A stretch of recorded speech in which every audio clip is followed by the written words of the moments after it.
Hello dear student, welcome to my channel English mantra. Education के इस platform पर आप सभी का हार्दिक स्वागत एवं अभिनंदन है। दोस्तों, स्टूडेंट्स, प्यारे साथियों, आप सभी को पता है कि हम क्लास 10 की एनसीईआरटी का chapter number 1 a letter to God cover कर रहे हैं, जिसके 3 पैसेज हमने ऑलरेडी कवर कर दिए हैं और चौथा पैसेज आज हम आगे शुरू करने जा रहे हैं। आशा करते हैं कि आप सभी ने पहला पार्ट हमारा देख लिया होगा और उसे अच्छे से पढ़ लिया होगा। अगर आपने नहीं देखा है तो जाकर के हमारे पहले पार्ट को अवश्य रूप से देखें। और ये क्लासें आप सभी को पता है कि केवीएसएस एग्ज़ाम के लिए और साथ में कक्षा 10 की एनसीईआरटी जो क्लास 10 के बच्चे हैं उनके लिए बहुत ही ज़्यादा बेनिफिशियल है। और आप सभी लोगों को पता है कि हम इस चैप्टर में पैसेज तो पढ़ते ही हैं और पैसेज के साथ साथ में हम लोग एमसीक्यूज भी कवर करते हुए चलते हैं। तो आज हम पैसेज नंबर 4 से आगे के पैसेजों को कवर करने की कोशिश कर रहे हैं। देखते हैं कितने पैसेजों को हम कवर कर पाते हैं। जितने भी पैसेज कवर हो पाएंगे आज इस वीडियो में कवर कर दिए जाएंगे। अगर कुछ बच जाता है तो उसे नेक्स्ट वीडियो में कवर कर दिया जाएगा। तो शुरू करते हैं आज की हम part number 2। Passage number 4। Not a leaf remained on the trees. The corn was totally destroyed. तो प्यारे बच्चों, आपने पहले पैसेज में पढ़ा कि जो शुरुआत इसकी होती है इस चैप्टर की, अ लेटर टू गॉस, वह लेंचो के घर से, जो उसकी पहाड़ी की उचली जो चोटी होती है उसके निचली हिस्से पर स्थित होता है, जहाँ से वह नदियों को, अपने खेतों को देख सकता था। और वह अपने खेतों को जाता था जहाँ पर उसकी कॉर्न की फसल लगी हुई थी, जो बहुत ही बढ़िया उगी हुई थी, डॉटेड विद फ्लावर थी, जो प्रॉमिस्ड करती थी अ गुड हार्वेस्ट की। इन सारी चीज़ों को वह देखता था और उसके खेतों को केवल एक ही चीज़ की नीड थी, वह थी रेन ऑफ शावर्स। और रेन ऑफ शावर्स की ज़रूरत थी, मूसलाधार बारिश की आवश्यकता थी। और इसी को देखने के लिए वह प्रत्येक दिन अपने खेत पर जाता था और नॉर्थ ईस्ट की तरफ देखता था। और वहाँ देख कर के एक दिन उसे बहुत सारे बादल दिखाई देते हैं।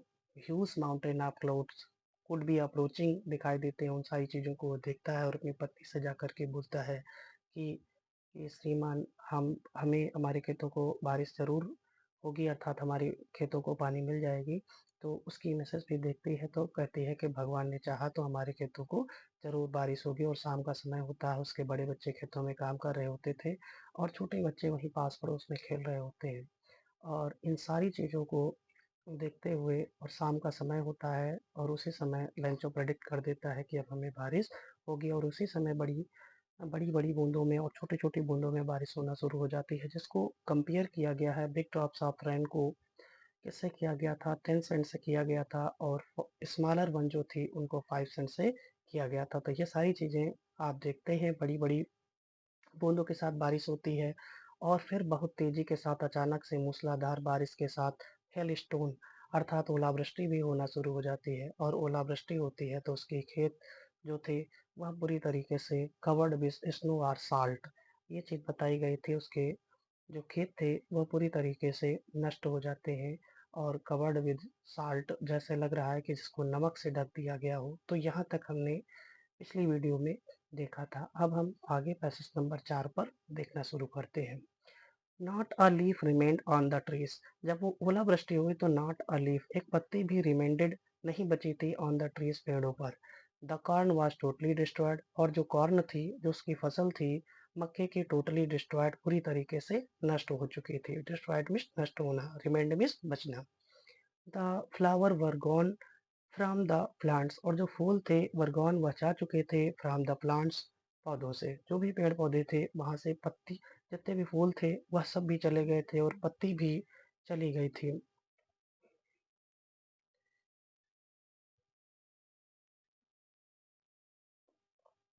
The flower were gone from the plants. Lencho soul filled with sadness, और लेंचो की जो सोल थी वह फिल्ड विद सैडनेस, वह सैडनेस से भर जाती है अर्थात उदासी से भर जाती है। When the storm had passed, जैसे ही तूफान गुजरता है, he stood in the middle of the field, वह खड़ा हो जाता है in the middle of the field, खेत के बीच में। And said to his sons, और अपने पुत्र से कहता है, क्या कहता है, a plague of locusts, a plague of locusts. Plague of locusts का मतलब होता है टिड्डियों का समूह। वुड हैव लेफ्ट, छोड़ देता है, मोर देन दिस, इससे कहीं ज्यादा।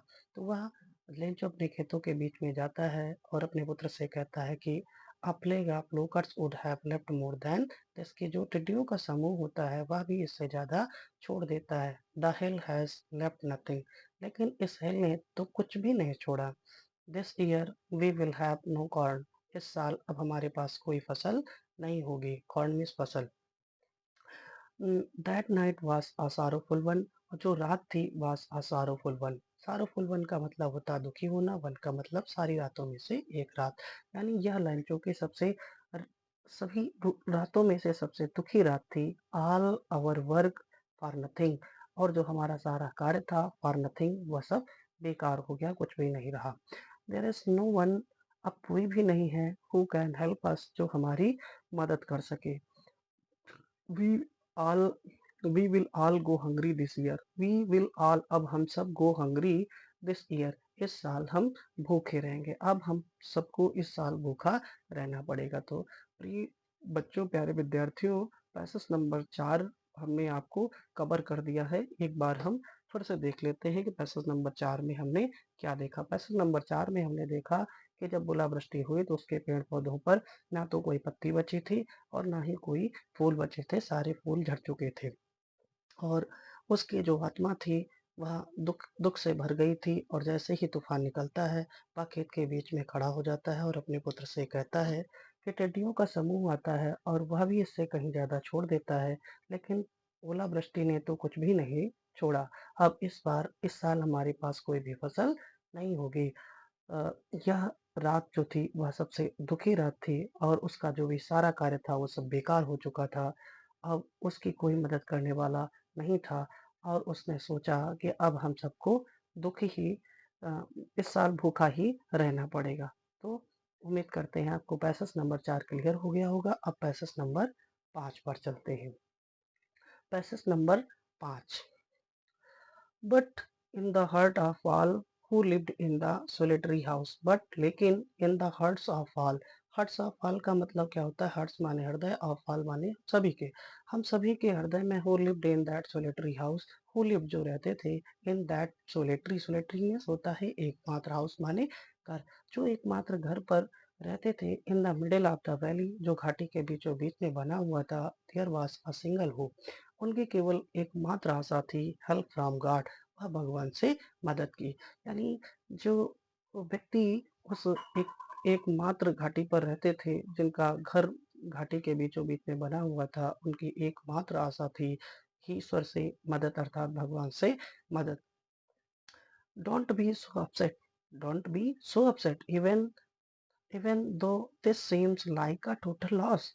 अब लेंचो कहता है डोंट बी सो अपसेट, कि इतना अपसेट मत होइए। अपसेट मीन्स परेशान होना। डोंट बी सो अपसेट, इतना परेशान मत होइए। इवन दो ऐसा लग रहा था, इवन दो ऐसा लग रहा था, this seems like a total loss, कि सब कुछ समाप्त हो चुका है, सब कुछ खत्म हो चुका है। ऐसा लग रहा था कि सब कुछ समाप्त हो चुका है, सब कुछ फिनिश हो चुका है, फिर भी वो कह रहा था डोंट बी अपसेट, परेशान मत होइए। रिमेंबर, याद रखिए, no one dies of hunger, कि no one dies of hunger, कोई भूखो नहीं मरता है।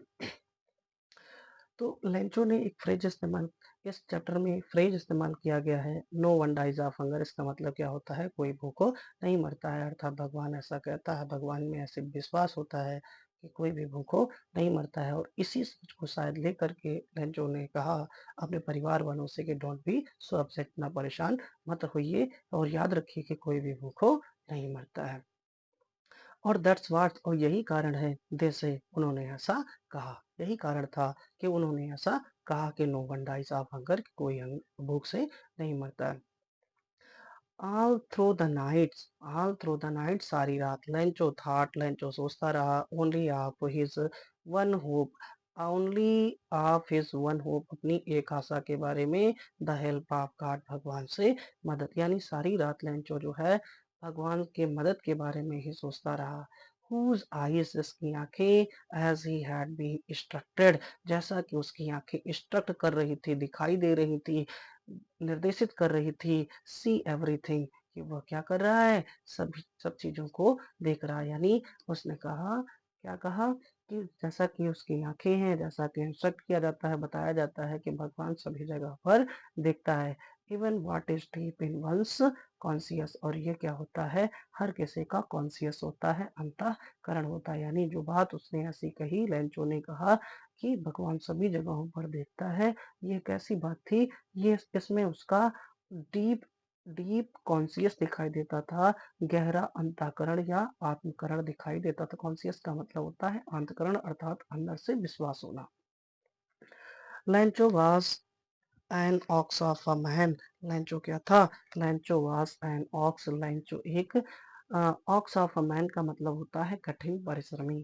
तो आपसे पूछ लिया जाए an ox of a man means क्या होता है, तो an ox of a man का मतलब होता है कठिन परिश्रमी, लेबोरियस। तो Lencho was an ox of a man. Lencho कठिन परिश्रमी व्यक्ति था, वर्किंग लाइक एन एनिमल, जो बिल्कुल जानवर की तरह काम करता था इन द फील्ड्स, खेतों में। बट स्टिल, लेकिन ही न्यू, लेकिन वह फिर भी, स्टिल मीन्स फिर भी, ही न्यू वह जानता था, हाउ टू राइट कैसे लिखा जाए, अर्थात लिखना वह जानता था। खेतों में बैलों की तरह, जानवरों की तरह काम करता था, लेकिन फिर भी वह लिखना जानता था। द फॉलोइंग संडे, अगले संडे, एट डे ब्रेक, जैसे दिन की शुरुआत होती है, he began to write a letter, वह एक पत्र लिखना शुरू कर देता है, विच ही हिमसेल्फ, जैसे वह स्वयं वुड कैरी ले जाता है टू टाउन, कस्बे को, and placed in the mail, और मेल बॉक्स में उसे प्लेस कर देता है, छोड़ देता है। इट वॉज नथिंग, यह कुछ भी नहीं था, less than a letter to God, केवल एक भगवान के पत्र की अपेक्षा, केवल एक भगवान के पत्र की अपेक्षा यह कुछ भी नहीं था। तो प्यारे बच्चों, पैसेज नंबर 5 भी हमने कवर कर दिया है। और पैसेज नंबर 5 की एक बार समरी फिर से देख लेते हैं कि उसने कहा जो उसका घर एकमात्र अकेला घर था इन the middle of the valley, संपूर्ण घाटी पर, उसके अंदर एक ही आशा जगी हुई थी, हेल्प फ्रॉम गॉड, भगवान से मदद के लिए। और उसे ऐसा लगता था कि सब कुछ समाप्त हो गया है, फिर भी उसके अंदर एक विश्वास था, और उसने कहा कि कोई भी भूखों नहीं मरता है, भगवान सर्वव्याप्त है, भगवान सब कुछ देखता है, और इसीलिए उसने कहा कि कोई भूखों नहीं मरता है। और रात भर लंचो अपनी एकमात्र आशा के बारे में सोचता रहा कि हेल्प फ्रॉम गॉड, जिसकी आंखें सब कुछ देखती हैं, कि कोई भी भूखों नहीं मरता है, कोई भी बुरा काम उसकी नजरों के सामने नहीं हो सकता है। और ऐसा उसका क्या था, विश्वास था।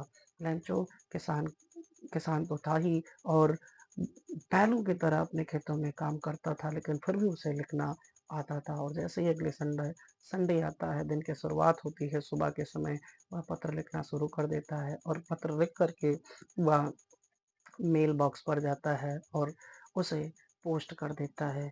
और ये पत्र में भगवान के पत्र के अलावा यह कुछ भी नहीं था। तो उम्मीद करते हैं आपको पैसेज नंबर 5 भी आपको क्लियर हो गया होता है। नेक्स्ट पैसेज पर मूव करते हैं। Move to the next passage, passage number 6। God he wrote, उसने लिखा, ही रोट उसने लिखा, गॉड यानी जो लेटर उसने लिखा था, उस लेटर पर क्या लिखा, गॉड भगवान। If you don't help me, यदि आपने मेरी मदद नहीं की, तो माई फैमिली एंड आई, तो मेरा परिवार और मैं, will I will go hungry this year, I will go hungry, hungry means भूखा होना, दिस ईयर इस साल, तो हम सब इस साल भूखे रह जाएंगे। I need 100 pieces in order to sow my field again and to live until the crop comes. उसने लिखा, भगवान को उसने पत्र लिखा, और क्या लिखा, if you don't help me, यदि आपने मेरी मदद नहीं की, तो माई फैमिली, मेरा परिवार, एंड आई, और मैं, विल गो टू हंगरी, भूखा हो जाऊंगा, दिस ईयर इस साल, अर्थात मेरा परिवार और मैं इस साल भूखे ही हो जाएंगे यदि आपने मेरी मदद नहीं की। आई नीड 100 पीसेस, मुझे 100 पीसेस की आवश्यकता है। In order to sow, in order to का मतलब क्या होता है, के उद्देश्य से, to sow my field again, अपने खेतों को दोबारा बोने के, अपने खेतों को दोबारा बोने के उद्देश्य से, एंड टू लिव, और जीवित रहने के उद्देश्य से, अंटिल द क्रॉप कम्स, जब तक फसल दोबारा से उग नहीं जाती है। बिकॉज द हेल स्टॉर्म, क्योंकि हेल स्टॉर्म डॉट डॉट। अब डॉट डॉट का मतलब यहाँ पर क्या है, डॉट डॉट का मतलब क्या है कि भगवान सर्व व्याप्त है और वह सारी चीजें जानता है, इसीलिए वहां पर लिख दिया है कि डॉट डॉट डॉट, अर्थात भगवान आप तो सर्वव्याप्त हैं, आप सब कुछ जानते हैं, यानी आपने मेरी मदद नहीं किया तो मैं और मेरा परिवार इस साल भूखे रह जाएंगे। और मुझे 100 पीसेस की आवश्यकता है ताकि मैं अपने खेतों में दोबारा फसल उगा सकूं और जब तक फसल दोबारा से नहीं आ जाती है तब तक मैं अपना जीवन यापन कर सकूं, क्योंकि हेलस्ट्रॉम का मतलब अब हो गया कि ओलावृष्टि ने सब कुछ समाप्त कर दिया है।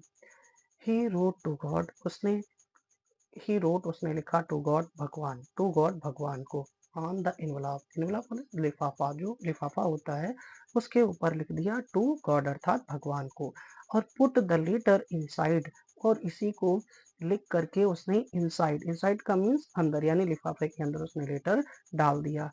एंड स्टिल ट्रबल्ड, और अभी भी, स्टिल मीन्स अभी भी, ट्रबल्ड मीन्स परेशान होना, और अभी भी परेशान था, वेंट टू द टाउन, और टाउन को चला गया, अर्थात परेशानी की अवस्था में वह कस्बे को चला गया। एट द पोस्ट ऑफिस, और जैसे ही वह पोस्ट ऑफिस पर पहुंचा, ही प्लेस्ड अ स्टैम्प, उसने स्टैम्प को प्लेस किया। स्टैम्प को प्लेस का मतलब क्या होता है? प्लेस का मतलब लगाना। उसने स्टैम्प लगाया ऑन द लेटर, लेटर पर, and dropped it into the mail box, और इसे मेल बॉक्स में डाल दिया। तो पैसेज नंबर 6 भी आपका क्लियर हुआ। उम्मीद है कि आपको पैसेज नंबर 6 भी बिल्कुल अच्छे से क्लियर हो गया होगा, इसमें आपको कोई दिक्कत नहीं आई होगी। बेशक सा बढ़िया आसान सा चैप्टर है और पैसेज भी बहुत ही आसान है। उम्मीद करते हैं आपको सारी एक एक वर्ड मीनिंग क्लियर होती हुई चली जाती होगी। Move to the next passage, passage number 7। One of the employees, उनमें से एक एम्प्लॉय हु वाज पोस्टमैन, जो क्या था? पोस्टमैन था, and also help the post office, और जो पोस्ट ऑफिस में मदद करता था, वेंट टू हिज बॉस, वह अपने बॉस के पास जाता है, लाफिंग हार्टली, और खुल करके हंसता है। हार्टली का मतलब हृदय से, लाफिंग मतलब हंसना, हृदय से हंसना अर्थात खुल के हंसना। वह खुल के हंसता था, हंसा, एंड शोड हिम, और उसे दिखाया, द लेटर टू गॉड, भगवान का पत्र, और उसे भगवान का पत्र दिखाया, अर्थात जो लेटर लेंचो ने लिखा था, उस लेंचो को, लेंचो का जो पत्र था, वह पत्र जैसे ही मेल बॉक्स में डालकर लेंचो जाता है, पोस्ट मास्टर, पोस्ट ऑफिस का जो एम्प्लॉय था, पोस्टमैन, वह जाता है और उसे देखता है, और उसे देख करके वह अपने बॉस के पास जाता है और उसे दिखाता है, और खूब कस करके, यानी खूब खुल करके हंसना शुरू कर देता है। नेवर इन हिज करियर, अपने जीवन में कभी भी नहीं, एज अ पोस्टमैन, अपने पोस्टमैन के रूप में, हैड ही नोन, उसने जाना था, दैट एड्रेस, वैसे पते को, यानी अपने करियर में, अपने जीवन में जब तक वो पोस्टमैन था उसने कभी भी ऐसे एड्रेस को नहीं देखा था, अर्थात भगवान का जो पता था वह भगवान का पता उसने अभी तक नहीं जाना था। द पोस्ट मास्टर, जो पोस्ट मास्टर था, अ फैट इमेबल, जो क्या था? फैट इमेबल था। फैट इमेबल का मतलब क्या होता है? फ्रेंडली होना, बहुत ही रिस्पेक्ट के साथ किसी से पेश आना, ये फैट इमेबल आपको ध्यान रखना है। अ फैट इमेबल मीन्स फ्रेंडली होता है, आपको एमसीक्यूज में पूछा जा सकता है। तो अ फैट इमेबल फेलो, वह क्या था? एक मित्रतापूर्ण व्यवहार करने वाला व्यक्ति था। ऑल्सो ब्रोक आउट लाफिंग, वह भी, ब्रोक आउट का मतलब टूट पड़ना, लाफिंग माने हंसना, यानी वह भी हंसी से पड़ा, अर्थात हंसी का ठहाका लगाने लगा, अर्थात पोस्ट मास्टर भी पोस्टमैन के साथ हंसने लगा। बट ऑलमोस्ट इमीडिएटली, लेकिन शीघ्र ही टर्न सीरियस, वह बहुत ही ज्यादा गंभीर हो गया, and tapping the later on his desk, और अपने डेस्क पर टैप कर दिया। टैप का मीन्स होता है पटकना, और लेटर को अपने डेस्क पर पटक दिया।